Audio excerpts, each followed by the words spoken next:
انا قررت اطلع بالاطلاله دي عشان دي اطلاله الاب. انا اب يا جماعه، دي اب. انا جاي اتكلم عن الخلفه. طبعا الكلام ده الشباب الصغير مفيش الكلام ده، عشان بس انتوا لا هتتجوزوا ولا هتخلفوا. المهم ان الخلفه برضو خلفه صعبه. الخلفه صعبه. انا في النص برضو في الخلفه. انا معايا طفله عندها 9 سنين، فلا منها طفله ولا منها مراهقه، يعني هي لا منها هنا ولا منها هنا، في النص. هي في النص برضو.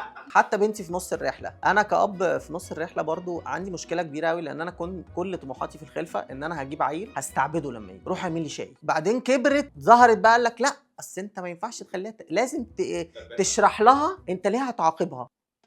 ايه؟ انا ما حدش شرح لي انا ليه كنت انا اتضربت بالحزام، وما اعتقدش ان انا ابويا كان هيبقى عنده وقت ان هو قالع الحزام. تعالى بس الاول اشرح لك. اخدك يعني هو يبقى رافع الحزام كده. تعالى بص، انت هيطلع دينك دلوقتي عشان انت ما سمعتش كلام ماما. لا، فانا حتى ما لحقتش ابقى اب جاحد. طلع لي ناس قالوا لي لا، لازم تراعي مشاعرها، لازم تراعي مش عارف ايه، اصل الطفل عنده افكار. ايه الطفل اللي عنده افكار؟ انا شحطه ما عنديش افكار. انا هو مهزأ كبير ما عنديش افكار. وبعدين انا خلفت بطريقه كوميديه جدا برضه يعني. لا مش طريقه خلفت ازاي عشان دماغك ما تروحش بعيد، لان دي كانت كوميديه برضه. وانا مرتبط انا ومراتي ايام ما كنا يعني مخطوبين، كنا اتخانقنا خناقه احنا هنخلف امتى. طبعا الشباب الجديد ما عندهمش الكلام ده، هم مش هيتجوزوا اصلا. اتخانقنا ان احنا هنخلف بعد 3 سنين ولا 5 سنين يعني واتخانقنا خناقه كبيره ومش عارف ايه. المهم ان احنا بعد شهر مراتي بقت بترجع ونفسها غم عليها وبتاع كده. المشكله انه هي كانت بتقول لي انا حاسه ان انا واكله سلطه خس بايظه. فانا قلت لها تكونيش حامل؟ فقالت لي ليه؟ ايه؟ فقالت لي لا يعني احنا ليه هبقى حامل؟ مش عارف. مش عارف، بس احنا خلفنا بعد الشهر. فانا ما لحقتش امشي وسط الجواز قوي. وبعدين خلفت بسرعه. والطفله المشكله ان العيال وهم صغيرين طلباتهم غير ما انا كنت صغير. يعني وانا صغير كان هدفي ايه في الحياه؟ ان انا افتح كرتون توم اند جيري واقعد اكل بليله او اي سيريلاك او اي حاجه في البيت او لقمه بميه. ودلوقتي بقت بنتي عندها تطلبات مرعبه، تقول لك يا بابا انا عايزه كورن فليكس اللي مش عارف عليه ايه. انا بقول لك عيش مبلول. كنت بفطر عيش مبلول.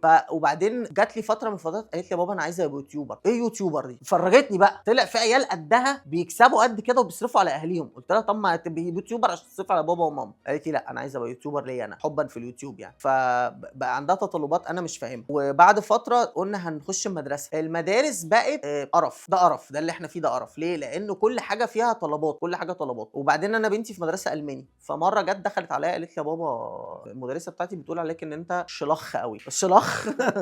فقلت لها يعني ايه؟ قالت لي يعني دمك خفيف. قلت لها اوكي. قلت لها وانت شلحف قوي. قالت لي يعني ايه؟ قلت لها مهزأه. راحت قالت لها المدرسه ثاني يوم قالت لي ايه شلحف دي؟ قلت لها يعني مهزأه. ولما جابتنا المدرسه قالت لها انت شلحف برضه يا ميس قوي. بنتي هي اللي انا مكمل عشانها وهي اللي قصت عشانها وكل حاجه عشانها. المشكله انه الاهالي، المشكله ان احنا في الخلفه برضه في ضغط رهيب قوي، ان احنا في النص، انه في ضغط عليك انت كأب وام. انت لو في اهل عندهم حاجات مش عندك انت بتشوف ايام سودة. يعني انا بنتي مره راحت لحد في البيت عنده، هم كانوا عايشين في فيلا، فرجعت سالتني قالت لي بابا هو احنا ليه مش عايشين في فيلا بس كده؟ فاهم؟ المشكله ان اليوم ده اصلا ما كانش فيه جبنه شيدر في الثلاجه. فاهم يعني احنا فين؟ احنا ما عندناش حتى ان احنا نجيب الشيدر. الاهالي بتضغط عليك وان احنا مش في فيلا، فاحنا مش في فيلا عادي مش مشكله. والمدرسه فيها ضغط لان انت لازم تجيب 24 لون. ليه 24 لون؟ السبلايز 24 لون وثلاث اساتيك والوان شمع والوان ميه والوان فلوماستر. لا حضرتك انا مش مخلف فان جوخ يعني. انا بنتي لسه بتبيع على روحها. فاهمه يا حضرتك؟ يعني بياخدوا بقى الحاجات دي كلها، ما اعرفش بيعملوا ما رجعولاش. وسكتش ورق تقيل كانسون 250 جرام هيوزنوها. ما تقولش هيمسكوا الورقه 250 جرام عدي. لا ما عندي وايبس وبتاع. وانا بنتي اصلا حضرتك ما تعرفش تنطق حرف الس. يعني انا مثلا فاكر ان في ام معانا اتخانقت عشان بنتها مش عارفه تنطق حرف الطه. مفيش ولا كلمه في حياتنا فيها حرف الطه غير طز بس. يعني بنتك بتقولها ايه مثلا؟ طز عادي، ما تسيبيها. وبعدين بنتك دي لسه عامله بتبيع علينا كلنا، ما تسيبيها.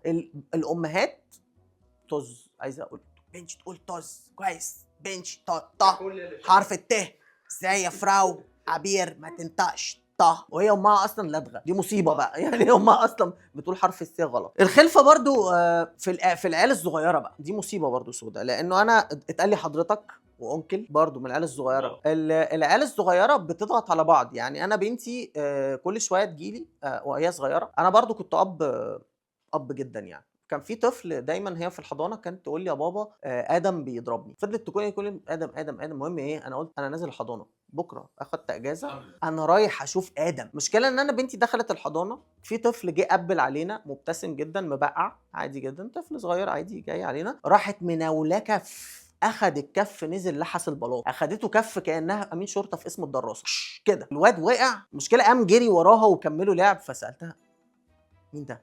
قالت لي ادم. لو عايز تعرف البنات بتفتري على الولاد من امتى، من السن ده، ولما بيكبروا بيضربوهم برضو بس ايموشنال. فبنتي برضو كانت بتفتري على الاطفال وانا ما كنتش عارف، وكنت ماشي وراها زي الاب الاهبل كده، وبعدين حصل خير. بس عايزين برضو نقول في اخر حلقه الخلفه، او نقول في الخلفه، انه لو انت حاسس ان انت متضايق في الخلفه او تعبان في الخلفه، او انت ماشي في نص الخلفه دلوقتي، فكمل، عشان انت يا رب يا رب تطلع عيل سوي ما يقعدش يعمل حاجات غريبه على السوشيال ميديا، ويطلع عادي زيك ويطلع بطل زيك، عشان انت بتعمل حاجات عاديه ومحدش بيحتفل بيك.